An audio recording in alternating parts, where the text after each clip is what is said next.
I know we're live right now, possibly, but I'm just going to share this link real quick with my buddies on their page, and then we'll get this show on the road. So be patient.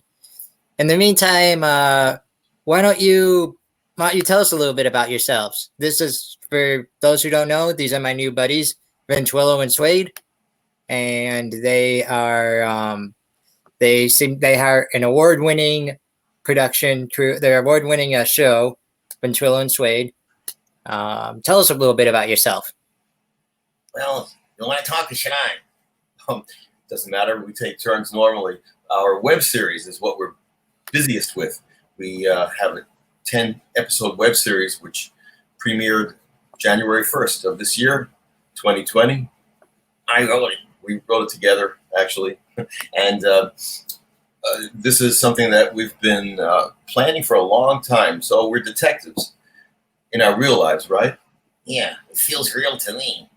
And so this is a look inside our real life. We decided to put it on the screen, right episode, so everybody could see the exciting lifestyle that we follow as investigators, private investigators. In Brooklyn, New York. That's where we're based. That's where our office is. Oh, sweet. How long have you been in Brooklyn for? Well, most of our lives. Grew up here, right? Yeah. I grew up in Brooklyn, moved around a lot of places, but Brooklyn has always been home, and we're back there. And, well, Suede kind of feels like it's home now after all these years, right? Yeah. I don't remember where I came from to start. Neither do I. It's kind of a blur where we first met. It's interesting. Through the years, as we grew closer and closer in spirit, we kind of forgot the exact time that we met, but we've spent most of our time in Brooklyn, right? Yeah, that's the place. Nice. Do you guys do any work outside of Brooklyn? Yeah, it depends where the cases take us, you see. Sometimes we investigate, worldwide. We've been to Hong Kong, and China, all kinds of cases. India, would you believe it? Yeah, we wrote about those things too. Our cases have taken us pretty much all over the world. England also. We did a short movie about that experience. Oxford Park. That is a little glimpse into a case that we had in rural England, sort of in a country house, an Agatha Christie style setting. Yeah, the little New York noir fit in there. Yeah, well, New York noir is our style, so it's a combo of that and the traditional English cozy mystery kind of thing. Yeah, that's where we traveled, one of the many places that we've been to. Nice. I have to ask you guys, what's been the most interesting case you've solved so far? Oh, to choose the most interesting. I think the viewers have to help us out there because we have so many cases that are so wild and unusual and fun and exciting. So to choose one, gee, what do you think? Yeah, that's a good idea for the viewers to help us out there. If you look at, if you watch our series, 10 episodes, 10 different suspenseful cases to see us in action, reenacting, right? Yeah, that's right, reenacting. So I'd be interested to see what the viewers think would be the most fun or interesting among them, because there's such a variety, and we've got more coming up. Nice. Speaking of which, I hear you just got a new season renewed. So yeah, we're starting season 2. We're getting all set to shoot it in a couple of weeks here, right in New York City. Yeah, season 2 coming up. I finished writing the scripts a couple of months ago. Yeah, well, I helped him, of course. Yeah, okay. You were the brains behind it. Well, of course, I'm the brains behind this whole operation, but, he's pretty good too, but without me, let's face it, what will you do without me? What do you think? Nothing. Okay. All right, well, in any case, we're a good team, right? Yeah, we do work well together, so season 2 coming up, we're planning to do it. We didn't know if we'd be able to because of this whole pandemic situation, Real pain. Yeah. So it's kind of day by day seeing, as we're making plans, seeing if we'd be able to. As of now, we've got the green light because in New York State, film crews have been given the green light to go ahead and start shooting again, following all kinds of safety guidelines. So, of course, we're planning to do that, follow all the guidelines, and start shooting in August, a couple of weeks. Nice. Hey, we got a question for the audience. Who or what inspired you to become a ventriloquist or to become a vet talent? Well, you see, I I was inspired. Oh, I think that the question is for me. Okay, you take it. Yeah. Well, my greatest inspiration was Paul Winchell. Growing up, I saw him on TV in various permutations of the show that he had. And I've had many other inspirations through the years, but Paul Winchell was my inspiration. But it coincided with the fact that I realized from a young age that it was my destiny. Yeah, because of his name, you see, if you didn't figure it out, just think about it for a minute. Well, what's his name? Dan Trillo. What a coincidence. Yeah. So, I grew up Van Trillo thinking, when I was a little boy, and I started seeing Paul Winchell, I thought, wow, I feel something special, like a connection. Like, I got to do that. Why do I feel so strongly? Then he realized it's his destiny because that's his name. Yeah. Van Trillo, ventriloquist. That's my destiny. Nice. Now, how'd you two meet? Yeah, well, we were saying it's kind of all fuzzy there. Yeah, because I think we kind of blocked it out of our consciousness. Yeah. It's a funny thing, but we both have this mental block about that. We have these early memories. We used to perform in nightclubs and comedy clubs, stuff like that. But how it all started, it's just a blur. Yeah, a big blur. So it's a funny thing. There's something about the connection that we have that we kind of feel like a Twilight Zone, in concept of how it started. So we just remember, we have vague memories of performing. We do remember that, right? Yeah, all over New York City, the comedy clubs and all kinds of stuff like that. Sometimes kid shows too, but I don't like kid shows. Dan does it. He does the kid shows. Yeah, I do with other puppet partners. But with Sam Suede, we just do adult stuff. It isn't like working for kids. No, they're real annoying. Okay. Yeah, so I just have we have these vague memories of somehow we found each other, we started performing together, and then we became detectives at some point, mainly because of Sam here. Usually we go by our last names. You may have noticed that, Trillo and Suede. I don't like calling them Van. Sounds kind of dorky. And and Sam, well, he likes when I call him Suede, so Trillo and Suede, we go by last names, but Van and Sam sometimes. Anyway, this is something that he got sick of doing, that performing. It's very demeaning to do that. It's humiliating, to stand on a stage and do the traditional ventriloquist type of shows, like, look at me. I don't move my mouth and the dummy's talking. Only it was the wrong dummy because he should be the dummy, not me, for goodness sake. Okay. So it's kind of disgusting. I got fed up with that. I said, listen, you want to work with me in something, it's going to be something else. None of this crap of the ventriloquist shows. So he was thinking, I was thinking, put our heads together. We like to investigate things. We like to analyze things. We're both cynical. We're very skeptical. So we think we would use those qualities to our advantage. We'd be a dynamite detective team, and we tried it, and well, here we are. Absolutely. So, what do you guys remember the first case you ever solved? Very first case. Well, it's a little embarrassing. It was okay. Mrs. Kaminsky, she was a neighbor there. A neighbor in Brooklyn. Yeah, she came into our office. We were sitting there twiddling our thumbs. Nobody was entering for a couple of days. Then she came in and she said she lost a case of gefilte fish, and we had to go search for it. We eventually found it. She had it behind her sofa in the living room. She forgot that she put it there. She mixed it up with an ice cooler, and there it was. A whole case of jars of gefilte fish. But we found it, so it was officially our first case. The case of the missing gefilte fish. What's been your most recent case? Most recent case, let's see. Well, we had in episode 10 there. We showed it in season 1. Season 1 of our web series. Yeah. There was a missing rabbi, right? Yeah, Rabbi Norman. Rabbi Norman went missing. And Zoe, that's his niece. She came to the office just trying to find out what the heck happened to him. And it turned out there was some mischievous stuff going on with a jealous rabbi. Rabbi Schmutzik Pupik. Yeah, Rabbi Schmutzik Pupik was very jealous of Rabbi Norman. Some infighting there in the family. And love triangle also. Love triangle, yeah. So we had to track him down. But we're not going to tell the resolution of the case. Because you got to check it out for yourself. Actually, it was kind of the cliffhanger. Yeah, actually, we don't have the resolution in episode 10 of season 1. You got to tune into season 2 for that. Yeah, because that was the cliffhanger for season 1. Season 2, you'll find out what happened to Rabbi Norman.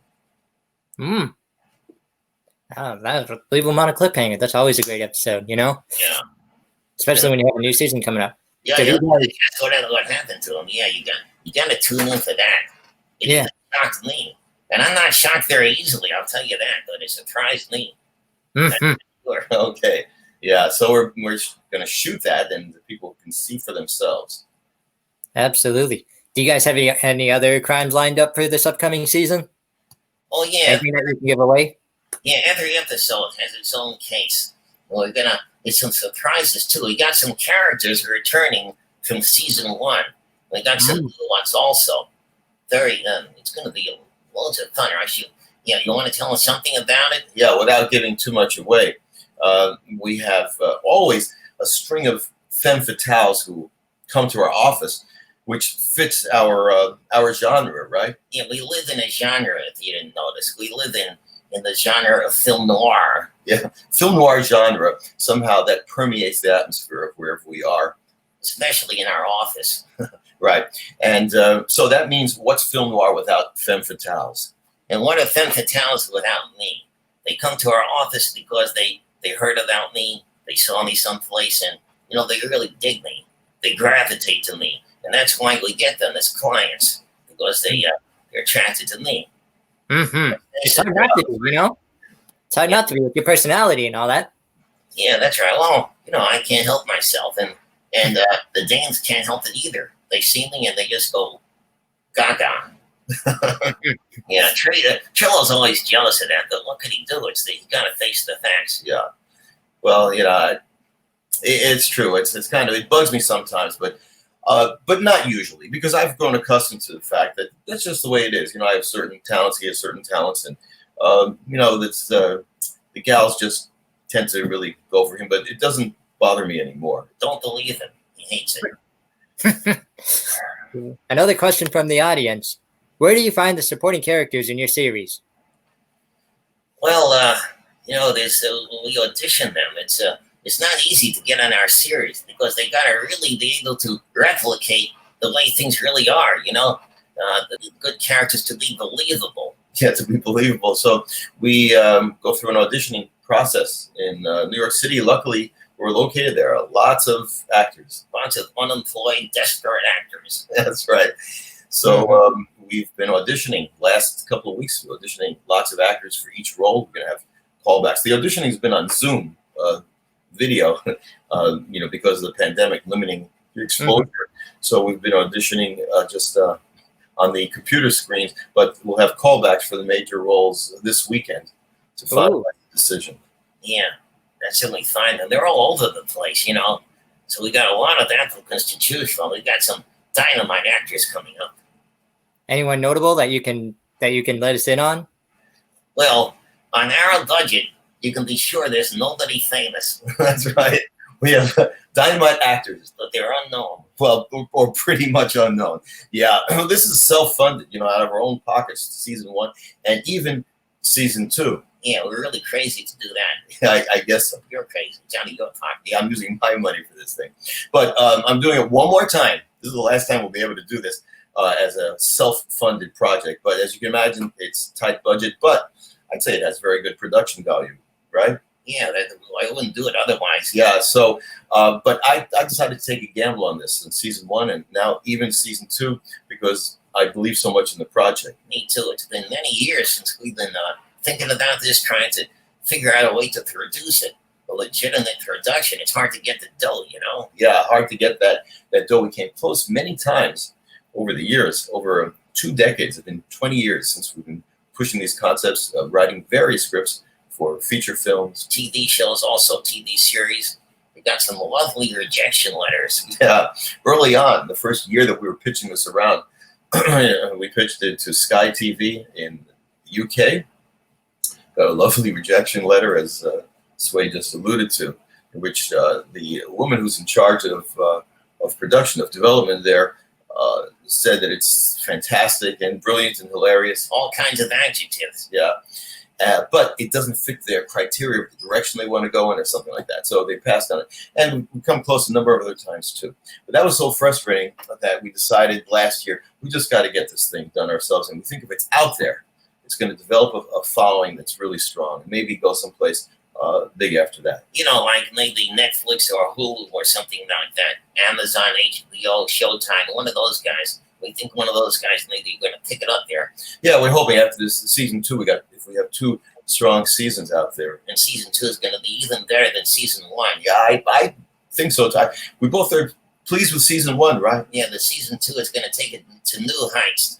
Yeah, I'm very excited about season 2. So we think with that all out there, that it's going to pick up steam. We certainly hope so, we believe so, and we'll be able to then pitch it to something big and get a big series going.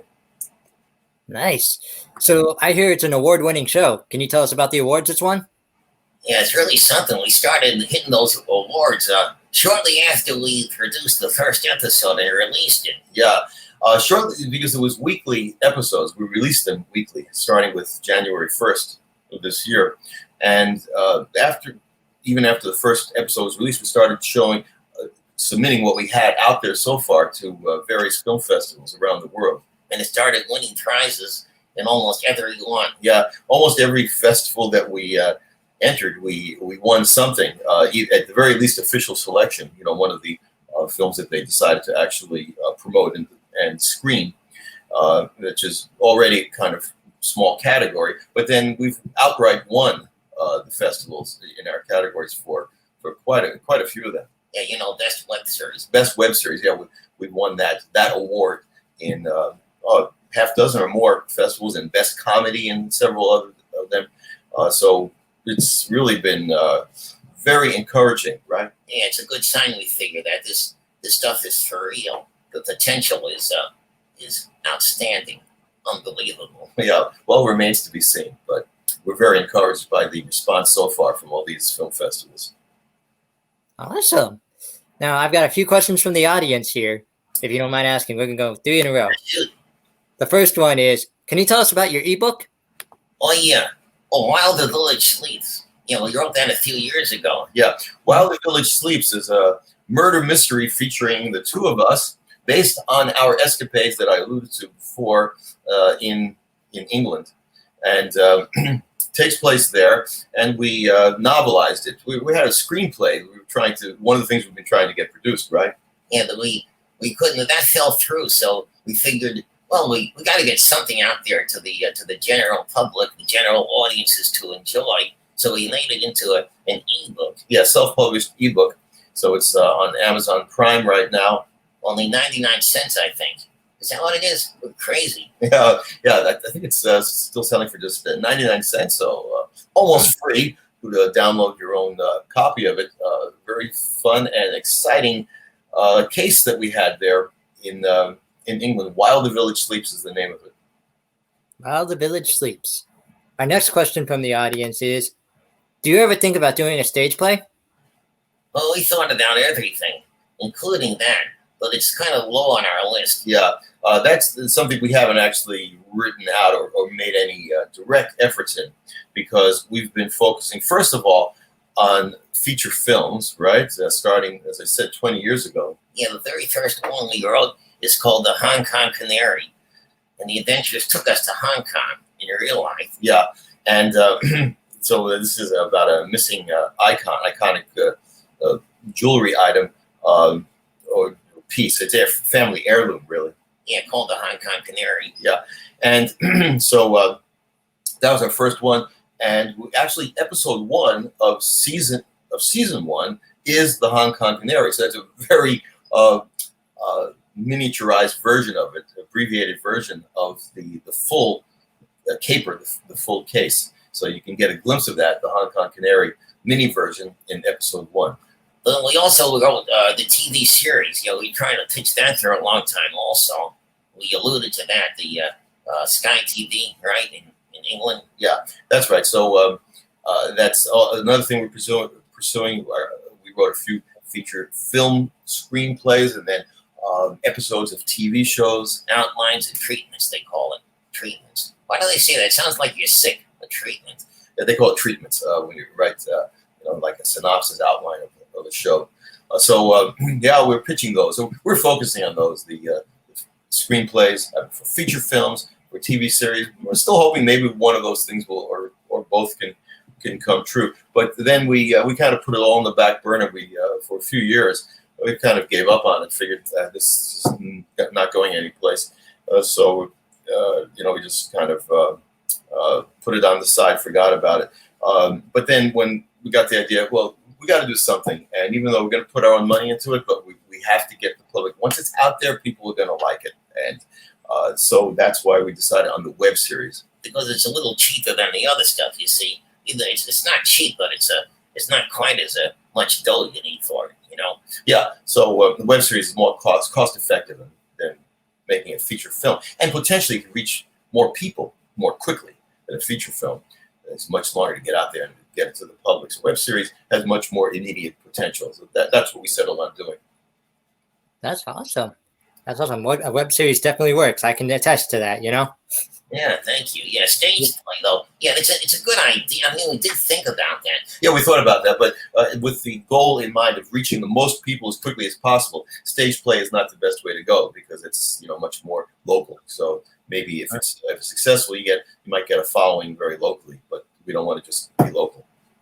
Mm-hmm. Our next question from the audience: who creates the music, or who creates the? I think they meant music there. Yeah, well, I can tell you who creates the music, but I don't know who creates the music. It's music. Music. Yeah. So we have Ben Barshai. I forgot his name for a minute. Oh, it's embarrassing. Ben Barshai. I hope I didn't get his name wrong. I drew a blank right now, but I think it's Ben Barshai. My apologies if I got that wrong. Somehow it sounds like it's not quite right. I'm not sure either, but he's a hell of a musician. Yeah, he's a great guitar player too, guitarist, jazz guitarist, and also a composer. So he composed the music for us. Nice. What type of music do you typically follow? Like, what type of music do you incorporate in your show? Well, we like to stay true to the atmosphere of the world that we live in, the universe that we live in. Throw that to the 1940s, because that's our reality, you see. Yeah, kind of live in an alternate universe. That's what we think. It's real to us. Yeah, it is real to us. So that we love the music from the period too, like the jazz from that early era, 1930s and 40s mainly. So that style, the film noir kind of soundtracks. That's what we're going for. That's what we're using. Interesting. Now, what do you guys do outside of solving crimes? What are some of your hobbies and stuff? Well, we get kind of sick of each other. We hang around so much working together that we try to find other activities away from each other. The trouble is, we like some of the same stuff, and we wind up doing it together again. Kind of sickening.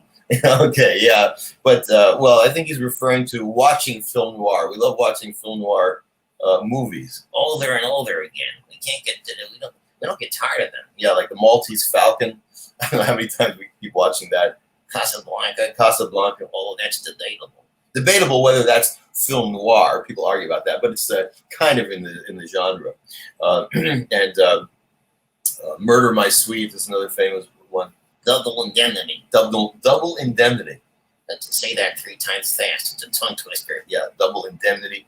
Well, there's a long list of them, so we do that. But aside from that, I play the piano when I have time. I was a serious pianist at some points during my life. Don't play much anymore. Trying to get back to that. And I like to hang out with the dames. All those gals who dig me. I'm pretty busy with them. I go out on the town with them, and we have the whale of a time together. Yeah, he has more social life than I have. Yeah, I can say that again. Before this pandemic, how high was your bar tab by the end of the night? Well, those chicks dig me so much. Usually they pick up the tab. Mm-hmm. I don't pay attention to that. Yeah. I can only imagine. Yeah, I don't know. He's got best of both worlds and all worlds. Mm-hmm. Turns out that way. So how can your fans contact you guys? Like, let's say we need someone to solve a crime here. What do we do? Oh yeah, well that's all through word of mouth. Yeah, it's a strange thing because we don't want to be inundated. You know, we're very fussy about our clients. You know, they don't have to all be femme fatales. Well, it helps. You know, but they don't have to be, beautiful women. Although that is my preference. Yeah, I know it's a preference, but no, we have other kinds of clients of all kinds too. And the thing is that we don't advertise. It's like maybe a quirk of ours, right? Yeah, because we want to know that whoever comes to us really appreciates the fact that they're getting the best detectives possible. Yeah, so they got to just like ask around for us, and that's our test for them if they really are serious about going to us to solve their case. Yeah, so you got to just ask around, go around in the streets of Brooklyn, and you can also ask around on the web. Yeah, you can maybe ask their information in the group on Facebook. Yeah, Facebook. That's one way you can find out how to contact us, or even send us a message through Facebook. So that's a way. Kind of cheating, but we accept it. Yeah, we accept that kind of cheating. Send us a message through our Facebook group. You look Trillo and Suede Facebook group. There's only one official one. I don't think anyone has started one yet. I hope not. But we are the official one.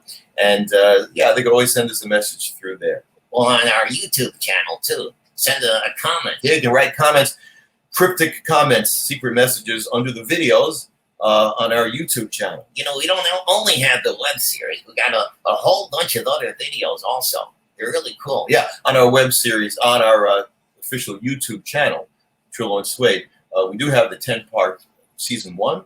Season 2 coming up. We also have a whole bunch of other videos, Trillo and Suede videos of various kinds, more informal, not kind of scripted episodes, but all kinds of fun. So subscribe to our YouTube channel. You can find it easy. Just Google our name. Yeah, search for our names, Trillo and Suede. You can go to the YouTube channel. You can write comments and contact us through there as well.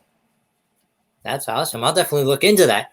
Now, what if have you ever gotten like requests for shout outs or like messages to people, kind of like those requests like, hey, can you sing happy birthday to someone? Or can you send like, what are they called? Like when you insult someone, Oh, like, we used to do that for a while, not anymore. Yeah, we were doing that for a while. The people, could hire us to send personalized greetings. Well, we still consider it again. If people have an idea for that, they can contact us. Maybe we'll do that again. But we kind of gave that a rest. After all. We used to do that. Nice. Yeah. Nice. Oh, now we got also Indiegogo. Last few days. We're in the last few days of our Indiegogo campaign. Didn't want to forget about that. Almost forgot. Yeah, but we do want to mention that because this is our campaign crowdfunding for season 2. We're going to shoot it either way, but this is going to help a lot. Yeah, so we've got this going now, this Indiegogo campaign to raise funds to help with the production of season 2 because, as I said, it's out of our own pockets. And you get some cool benefits if you make a contribution. Yeah, we get some perks. One of them is a shout out. That's what we remember that, right? Yeah. If you contribute something, we'll give you a shout out. Yeah. One of the perks is to get a shout out for on our Facebook group to announce your name and thank you. But for a certain donation level, then we'll do the personalized video, just like you're alluding to for birthday or anniversary, any special occasion. Yeah, so that's one of the things you can get by being a part of this, a contributor to the campaign. Yeah, and various other levels of donation for other things, like even maybe a walk-on in the season 2 or various other things. So check it out. Go to our Indiegogo campaign, Trillo and Suede. There's only a few days left in that. As I mentioned, though, this is a kind of campaign which is meant to help us to produce this the way we want. We're going to shoot it either way. Yeah, well, we're going to shoot it either way. So even if it all comes, or most of it comes from our own pockets, we're determined to shoot it.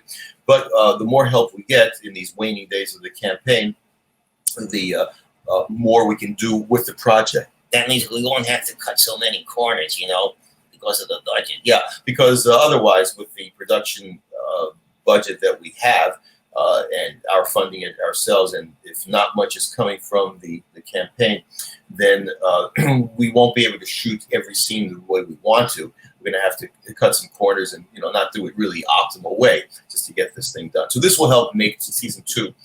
Your contributions will help make season 2 the outstanding season that it has the potential to be. Right? Yeah, phenomenal. Okay. Yeah, it's going to help for sure. Mm-hmm. How much do you charge for like an autograph or something like that? We're not doing autographs right now, but that's not one of the options. But hey, we'll consider it. Make us an offer. Yeah, make us an offer. Now, the autographs are one of the things where one of those particular perks. But hey, we'll consider it, right? Yeah. Who knows? Anything's up for negotiation. Mm-hmm. Alrighty. Now, I always ask my buddies this. Whenever anyone that comes on the show, I consider their buddy. So I'm going to ask you guys, what's your advice for 2 things? Number 1, if someone's thinking of creating a web series like you guys. And number 2, for those who want to do something like this, like partner up and do something like solve crimes or, do funny videos, stuff like that. What would your ultimate advice be? Yeah, well, also to do a web series, first of all, you need to have a concept if you want to go in this direction of doing something creative. If you want to really have a chance of being like going viral, if you want to have the best chance of going viral, then don't do something creative like this. Do something stupid. That's what usually goes viral. That's I'm afraid. That's my impression too. Yeah. Forget all this creative crap. But, that's not a way to go viral. You want to go viral, do something like do videos of monkeys farting or something like that. Okay. Well, but whatever it is, if you want to do something creative like this, well, you do need the concept. That's the most important thing. So, it's not enough to just get out there. It's not kind of a trick. And, well, we don't have answers for we're not exactly marketing experts, are we? No, if we were, we'd be world famous right now. Yeah, I think we may have been world famous. We're good at marketing. Unfortunately, we're not good at marketing. As far as if you're asking from a creative standpoint, it's the concept that's the most important. Start with that concept, something that excites you, and then do something that pleases yourself. That don't think so much about what's the audience going to like. Think about what do you enjoy, what do you find exciting, funny, whatever. And then if that feels good to you, it's more likely that other people can appreciate it also. Yeah, I'd agree with that advice. I got nothing to add. What? So, there's this guy, Jonathan Geffner. Now that you asked about the advice thing, I got to mention him because I hear about him. It's very annoying. They say that he creates this stuff. Yeah, there's a rumor going around. This guy, Jonathan Geffner, is behind us. Like we're not real or something. Could you imagine that, Nick? I mean, the people actually think that we're not real. And that we were created by this guy, Jonathan Geffner. Sounds like yeah. Okay. But I do have a kind of sense about him that there's an aura. Jonathan Geffner. It's sort of like a ghost sometimes. I feel. You really think so? I don't know. He's Trillo's going a little nuts here, I think. Yeah, but I have a feeling like he's around and not that he writes this stuff or created us, but he may have something to do with this. I think he's slipping out. Yeah, but in fact, I have a feeling that I don't know if not in reality, maybe the ghost of this thought process is around in some amorphous way. You think right here in this house, huh? He said this before. All right, let's go find him. Go see if you could find him. Okay, if you don't mind, we'll take a look, and maybe this possibly fictitious force called Jonathan Geffner. Maybe he's lurking around here. Maybe he'll come and talk to you. Who knows? Okay with you, Nick? Fine with me. You guys will be right here. Nick. Yeah, see you again soon. Yep, absolutely. Absolutely. They'll be right back, folks. I hope you're enjoying the show so far. Thank you for joining us. That was Trillo and Suede. And like I said, they're going to go solve a quick crime. But in the meantime, wait, who's you? Who are you? Hi there. Well, so you must be Nick. Yep. Yeah, well, I was overhearing that that interview, frankly. It's very interesting to me because I'm the creator of Trillo and Suede. They don't like to accept that fact. They don't want to believe it. But yeah, I did create them. So I enjoy seeing them take it on their own like this. Mm-hmm. So let me ask you, you're the creator of those two goons over there. How did you come up with that concept? Well, it was probably 25 years ago I first thought of this idea. I didn't do much with it for 3 or 4 years, but then maybe 21 years ago, I got serious about it and decided to write a script and for a feature film. So as those guys were saying, since I was overhearing the interview, the Hong Kong Canary was the very first one, and it was utilizing this concept of a ventriloquist and his wooden partner, detective duo, who solve crimes in the style of film noir. And why? Because I love that genre already. I was a fan of the genre of film noir, and to me, it's kind of the ultimate of my favorite kind of this detective atmosphere and movie genre. And so I was thinking how to combine that as a ventriloquist, because I was already a professional ventriloquist, and to utilize that. And I thought the absurdity of ventriloquist detective in that kind of very serious atmosphere, because it's a very somber, gloomy atmosphere of film noir in general, and this absurdist humor that I was going for, that I generally like to go for, I thought fits really well in that genre and atmosphere. So I put that together, wrote the script, Hong Kong Canary, and shopped it around for a while. As they mentioned, almost got a deal for a TV series on Sky TV, fell through, and a few more deals fell through during the years. The ensuing few years, I wrote several other screenplays, feature films, and almost got production deals several times. The never-ending story of rejection for Trillo and Suede got so frustrating. I wrote a script that takes place in India, and that's because there was a production deal that I was being tentatively offered by somebody to produce a film company in India, or to co-produce it at least, and that fell through also. And Shanghai, one that would take place in Shanghai, China.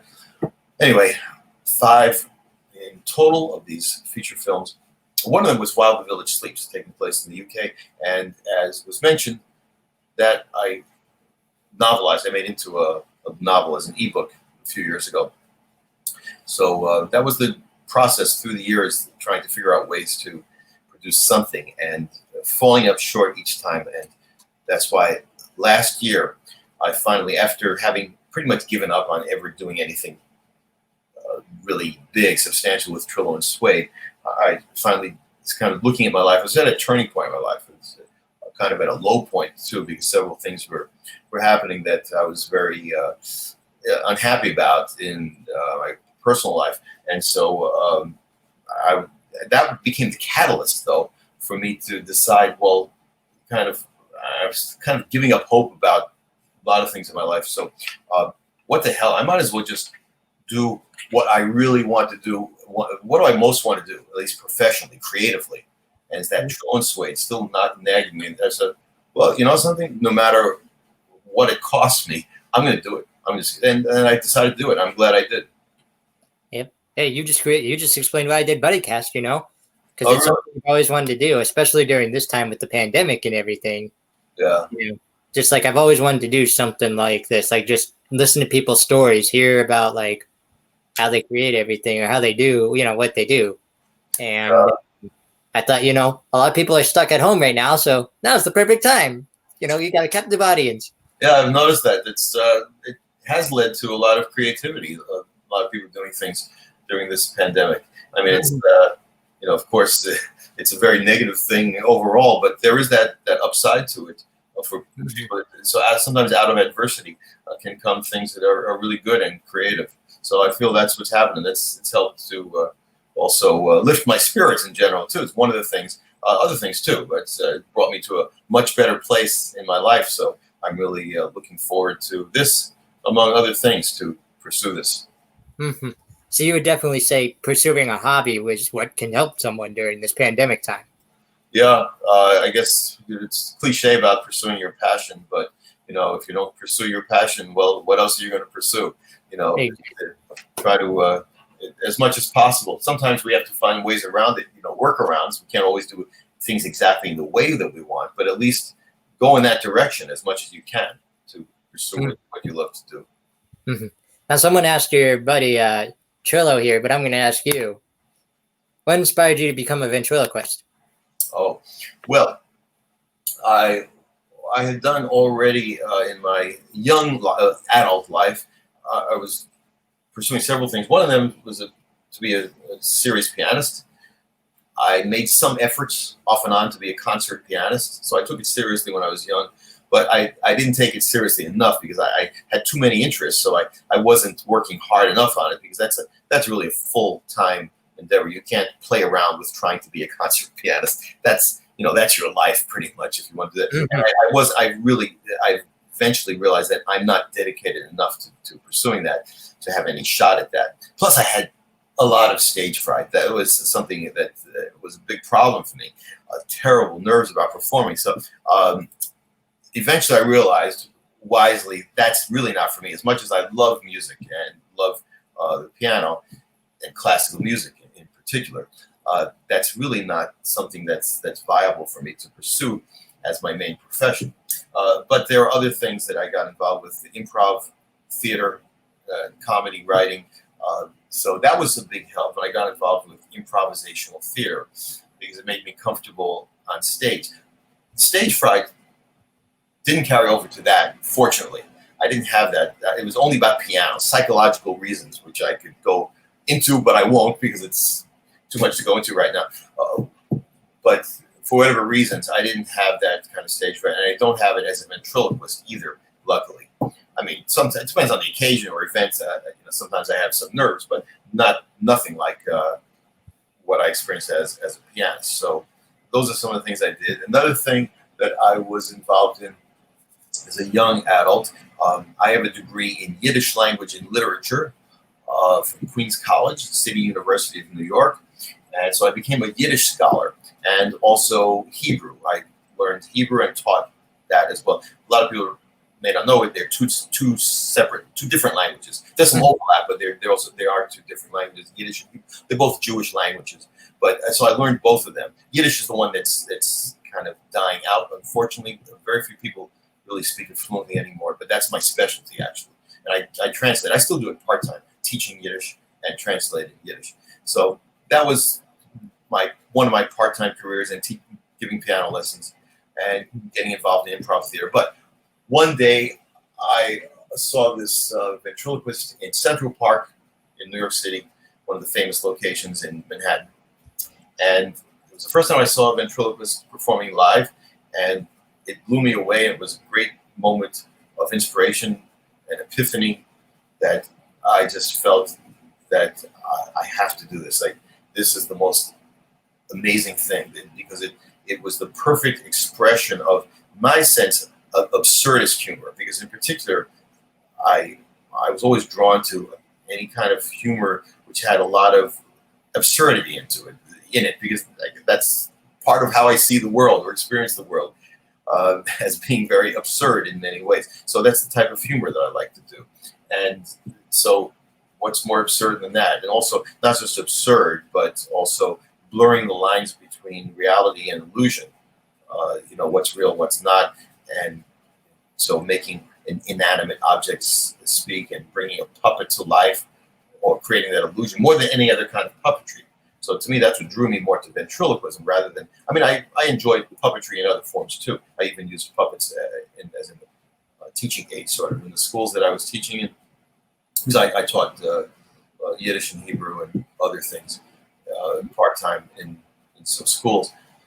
But when I sort of discovered ventriloquism, that to me felt the strongest kind of puppetry possible, if it's done well, because you're sort of creating that illusion more than anything else, because you're not hiding as other puppeteers have to do, or ask people to not people notice them. You're really out there, and you're really creating that illusion. People see you. It doesn't look like you're talking. And so, again, if it's done well, it's not always done well, but a good ventriloquist creates that illusion of reality for the puppet, stronger, I believe, than any other form of puppetry. So I was sold immediately. I made it my life mission to become a ventriloquist as soon as possible. I practiced like crazy, and I was doing it professionally within a few months and doing it full-time or almost full-time within a year. Awesome. So it only took you a few months, like it only took you a little bit of time to master it? Yeah, well, I wouldn't say master, but to get good enough to perform and to be pretty good at it. And through the years, I got better, improved over the next few years. I think honing my art, honing my skills. But yes, I did take to it very well. I did have certainly a knack for it. So I was pretty good. Even after a few months, I was already pretty good, I'd say. Nice. Now we have a request from the audience. You think you could play? I see a piano behind you. You think you could play us a quick piece? Oh, well, I'm going to have to pass because this is one thing I really have barely played the piano for months, literally. So yeah, I could play something, but I guess I still have a lot of that perfectionism that I to before, which gave me, stage fright in the past. So if I'm not, sort of in shape, I particularly, I just don't feel good about playing. No problem. So, that's why we are, I mean, yeah, I realize it's not really a good attitude because I wish I could feel more lax about it. Like, sure, of course I could play something now, but I feel like it wouldn't be my best. So it's like I'd rather not.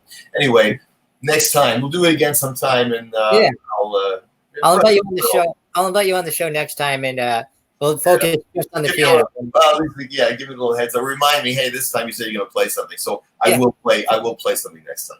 Absolutely. So, how do you get? What about this upcoming season for these guys? What's your hope and dream? Like, what are some of your? What do you want the outcome to ultimately be? As Trillo and Suede were mentioning back then, I share their hopes that we're going to be able to use this as a demo and a pitch for a big series on one of the main networks, cable or otherwise, but more likely Netflix, Hulu, Amazon Prime, HBO, Showtime, whatever, one of those guys. I haven't tried to pitch it yet because it's very hard to even. I'm not even sure how I would do it yet to get an agent or to get through to them. To these guys, if you're not already famous or you don't already have connections that are big in the industry, it's very hard to they won't even look at most people just trying to pitch something to them. But if you get enough of a buzz on the internet, first of all, they may come to me. They sometimes come to because of winning all these contests. I was hoping maybe someone's going to notice me from one of these places or notice this series and come to me. But if not, I might be able to pitch it to them because I could attract the interest of an agent or even get through the door of these places just by having something that's getting a lot of buzz on the internet. So I figured I'll really make an attempt after season 2 is out because I'm hoping that season 2, on the heels of season 1, is going to kind of snowball and really pick up steam and get me a lot more subscribers, a lot more views, and then either it's going to happen organically or at least I'll be able to use that to get through the door and pitch this to get some real series going, some big series. Mm-hmm. Now, did I ask you before, like, with the episodes, how do you get creative with them? Like, how do you create the the crimes that these guys have to solve? Or... Yeah. My way of writing is I find that I can feel very stuck if I try to just think of the plot to begin with. Like, that's really not the best. My strength is not thinking of any intricate plots or something, things like that. But so what I do is I rely on character and free association. So what I like to do is start off is I just start typing any ideas that come to my head related to Trillo and Suede and things places they might be, situations they might get into, characters they meet, something surprising that might happen. There's all kinds of ideas. I just throw out ideas onto the computer screen, and then take a deep breath and look, okay, what do I got so far? And what happens that starts to trigger more ideas. And so then I think of a plot usually after that. Then I think like, oh, that's a funny, I like this idea. They meet over here, and then this character comes in, and then the surprise comes when this other character does this, and then this person says that, and oh, why would he say that? Maybe because he's hiding something. What would he be hiding? Maybe because that piece of jewelry was missing, and maybe he's deflecting, and maybe that's not even the person who stole it. Maybe that's a false lead. Maybe so. I start thinking more. This idea leads to, and it just see where it leads. But keep throwing out ideas. So that's the only way the best way that I feel that works for me is to just keep throwing out ideas, and then take it and try to mold it into something that makes sense. Mm-hmm. Now, how long do you think it takes you on average to create a new episode with all the ideas that you were mentioning? Yeah. When I start to actually sit down and do this, it seems like I've been writing very quickly. The first drafts of each episode. Well, these are short episodes, so they're on my budget. I could not afford to shoot. I could barely afford to do what I'm doing now, but I couldn't plan on doing 30-minute episodes or beyond. So these are about 5-minute episodes, and actually season 2 is going to be longer. It's about 7-minute episodes probably is what I figure, but still short episodes relatively, right? So I find that when I started to sit down and write season 2, I would often be able to write an episode in one day.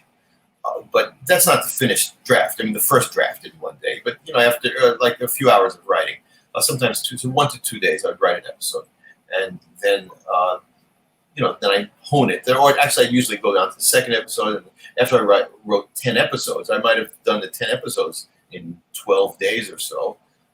Write all 10 episodes, but then I go back and maybe take a break a couple of days, then go back and look again and do a second draft. So take maybe the second draft on each one wouldn't take a whole day, but maybe an hour or two I'd spend on each one, improving each draft.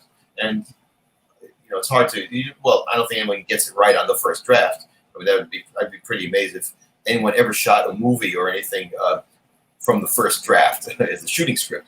They're always honing. So you got to be very critical of yourself, which that was a hard thing to learn at first when I started writing the early screenplays too, is to be very self-critical and try to really look at it as if it's someone else's script, because ego can easily get in the way, because every writer gets attached to what they write, so it's like, so sometimes I realize, I really like that line. I think that's a great line. But then I realized, the line doesn't fit. It just doesn't fit in this series or this episode or this scene. So even though I like the line, I got to cut it, Or maybe I go off on a tangent, something like, I like this little monologue that I gave the character to do. I thought that was funny. But then I realized, but it slows down the pace of the plot, so I got to cut it, things like that. Because so it's got to be very self-critical. But it took a few. I did 4 drafts. I'm up to the 4th draft for season 2, and this is pretty much the shooting script. I'm going to try to tweak it a little before we actually shoot it, but I'm satisfied now that it's pretty much the shooting script. Mm-hmm. Now, do you have the second season all complete, or is it still a work in progress? It's still like. Well, as far as the scripts themselves, as I said, this draft, I've done 4 drafts, is pretty much the shooting script. I may tweak a little bit here or there, but I'm pretty happy with it now that it's ready to be shot. But there are other things that go into it. We're planning right now. I have a director/producer, a young woman who is very talented, whose name is Kat Holm, who is going to direct and produce this. I'm the executive producer, which pretty much means that I'm the one who puts up all the money for it. But I'm also involved in the production too. I'm helping to produce it too, to arrange things, to find things, to put things together. But she's the main producer. She's doing most of the producing, preparatory work, and she'll be directing it too. I will be kind of a co-director too, because so we'll kind of co-direct it, meaning that I have my own vision of how I want everything to be. So it's my project, it's my baby. So I've discussed with her how I want it to be directed. I'm going to leave it to her mainly, but I'll be chiming in too sometimes when I want the actress to try something different, something like that. Mm-hmm. And how do you find, like, how would someone audition for a co-star role or like an extra? Oh, well, we put ads in Backstage. Backstage is the trade paper in New York City, the most famous one for actors, where people put the castings, they announce castings for the roles, they describe the roles, and people apply through Backstage. I mean, it used to be a newspaper, print. I'm not even sure if they still have the print editions or not, but it's mainly online now. And that's one. And there's another one, Breakdown Express is another one, I guess a competitor to Backstage that's also big. So between the two, actors apply through those two. And we got hundreds of responses for the main roles. We got several hundred actors applying for each main role. And then we have small roles too. We've always got a lot of actors for each role, however small. So we go through there, we look through their resumes and their media, meaning their videos, video clips from what they've done before. And we had to narrow it down. But most of them we cannot audition, obviously. We had to narrow it down severely just for starters and get maybe 12 that we want to audition for each role. And then from there, and we've been doing that on Zoom, and from there we're going to have callbacks. We'll have maybe 5 for each role on the callback. Mm-hmm. Someone wants to know if you can put out more takes on your YouTube channel, because they are hilarious. Oh, yeah, I'm glad that you enjoyed them. And season 2 will have a lot more outtakes, I'm sure. Because we're planning in advance to sort of keep track of that more. Not just that, but I expect season 2 to be more fun and more funny outtakes to just result, because season 1 was done under extreme pressure and stress. All kinds of things were going wrong in the shoot. Somehow we were able to salvage it, and I am pleased with the result. I think it came off pretty much the way that I envisioned it. Maybe not everything that I wanted to do, but pretty much we were able to do what I envisioned. So I am pleased with season 1. But season 2, I really think it's going to be even better, because I'm really excited about the scripts, and I've learned from my mistakes, some mistakes in season 1, and I have a director producer who I'm very pleased with this season. And a cast and crew that, well, I was very happy with the cast and most of the crew from season 1. Not all the crew, but most of the crew, and all the cast from season 1 as well. But season 2, I think, is going to be we'll avoid certain mistakes, and so we won't be under the terrible stress that I was under, for one thing, shooting this thing. So that's why not too many funny outtakes. We did have some, as Dave mentioned there, but I expect that this, even though it's going to be grueling, it's going to be a grueling shoot, a difficult shoot, but I expect we're going to have more fun than we did on season 1, and thus I expect we're going to have a lot of fun outtakes. Mm-hmm. Now, the same person is asking the following question: do you ever think about doing alternative endings? Not on my budget, no. If Netflix gives me the budget to shoot, to have more, to play around more with this, then I'll probably shoot alternate endings as well. But on my budget, things are very tight. There's still some leeway for. I mean, we have alternate takes of each shot, but I don't have that much leeway to play around too much.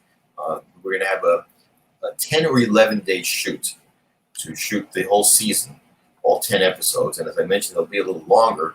I expect there'll be about 7 minutes average in each episode. And to do that in 10 days of shooting is going to be pretty grueling, although fun too, I expect. Exciting. I should say, exciting and grueling, challenging, but not room to do much alternate stuff. Mm-hmm. Mm-hmm. Now, the same person asked one question that I didn't get to earlier. Just doing a little callback question. Who taught you the art of ventriloquism? I'm self-taught mostly, but I did start off by having 3 or 4 lessons with a ventriloquist named Todd Stockman. I found him when I saw that ventriloquist live that I mentioned before in Central Park, Columbus Circle, Central Park. Then I looked in Backstage, in fact, the one I just mentioned, the Actors Trade paper in New York City, print version in those days. That was a long time ago. And I saw an ad for Todd Stockman that he did. And through his service number, I called and left a message, asked him if he does lessons, if he gives lessons. And I took, as I say, 3 or 4 private lessons. So he got me started teaching me the basic techniques, enough that I knew what to practice, how to practice. And then on my own, I just continued practicing. Awesome. All right.